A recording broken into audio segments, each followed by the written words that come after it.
So this will be a quick update on the B7971. Is that the right number anyhow on these large Nixie tube displays in the clock I'm building? Right now you can see the clock running. It's showing the time now at 6:21 in the evening. The code's currently figured that at 15 seconds and at 45 seconds it shows the date, so it's 5/7 of 2018. And then at 30 seconds and at 0 seconds it'll go out and randomly select a 4-letter word from the list of 4-letter words and display it. What you're seeing here now, whether that's a real 4-letter word, well, that's a different story. The list I've got is very long. I'll keep rambling here as this moves through a couple more cycles. So we'll get here to the date.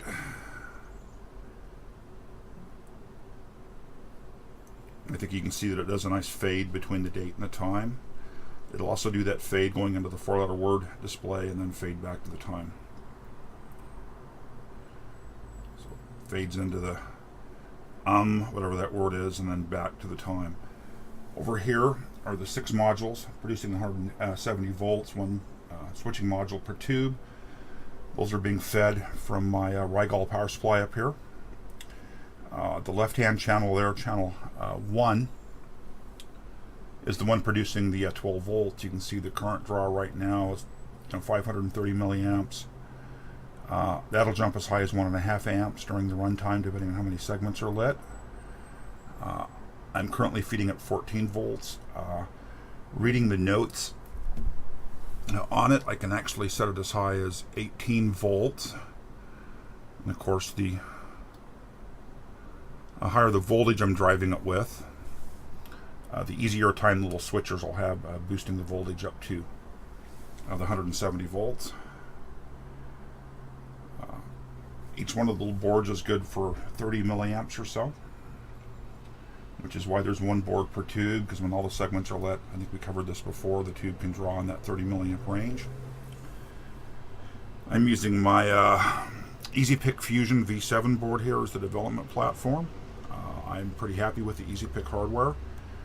I've got a 32-bit PIC processor here, which is way overkill for this, although I want to take this to the point of looking at like my YouTube channel and pulling back subscriptions and views and that kind of stuff, and putting some of those kind of counts up on the screen or on the tubes here.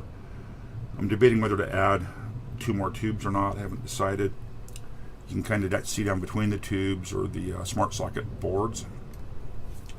So I've just got a serial connection here that goes off to the smart socket boards. The data stream is of course serial to the smart sockets. I'm using the internal RTCC in the 32-bit PIC processor. The downside of this is there's no external battery connection for that RTCC.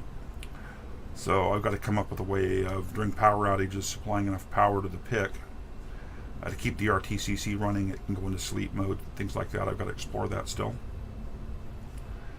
The development work is happening over here on this laptop, which you can see happening in the TerraTerm window here. Is I've got a second UART hooked up. We'll take a look at it over here. So I'm using this UART off the Fusion V7. It's just it's a RS232 adapter. So I'm using a serial port built into the PIC to talk to this, and it's converting it to USB, and it just appears as COM3 here to the computer.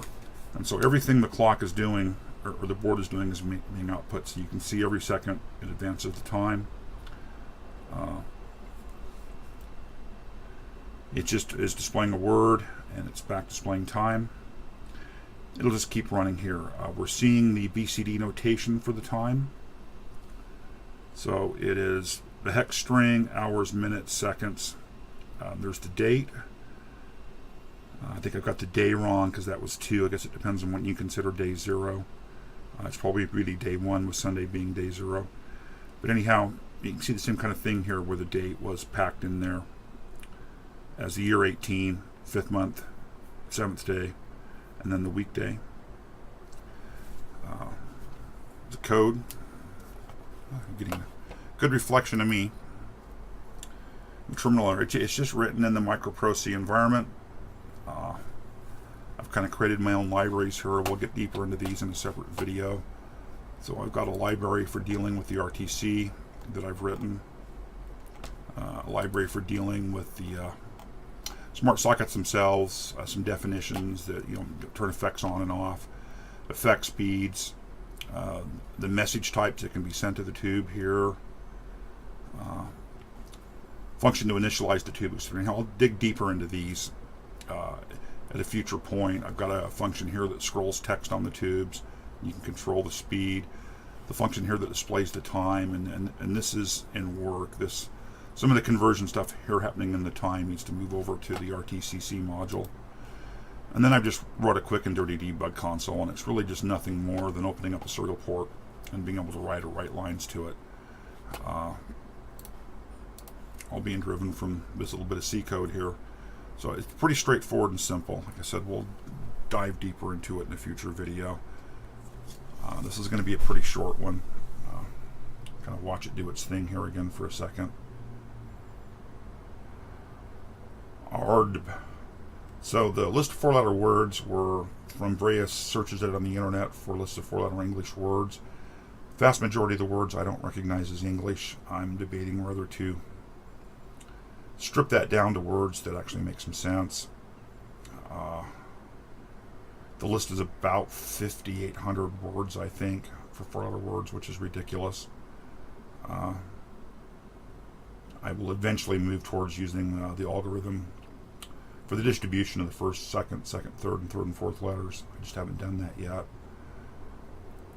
Anyhow, there it is. This has been running on the bench here in various modes for a couple of weeks. I think I mentioned in a previous video that I managed to swap the power supply connections back here, which ended up me dropping 12 volts into the little PIC microcontrollers on the smart socket boards, and of course 3 of those were completely fried. 3 actually survived and could be erased in program, but I don't trust them. Previous video, I purchased new 690s PICs and programmed them up, and that's what's in here now. I still got the weird issue with this 4th or the 6th board here, where it doesn't always, the board that ends up to the right of it doesn't always see that board exists. It's like the serial stream doesn't quite get to the next board. And so if this board was in this position over here, position 4, this socket might end up thinking it's board 1, because it's not seeing the serial stream, and it follows this board. It's not the PIC itself.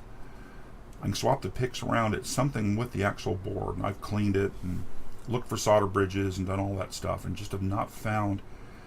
And it's not absolutely broken. I mean, at times it'll sync up and be fine. 90% of the time it gets it wrong, and I'm not really sure why. I haven't put a scope on it. Look at the signals. EMO. I have no idea what EMO is. Anyhow, I'll wrap this up here. In a future video, we'll look a little deeper at the code and the environment here, and we'll talk soon. Bye.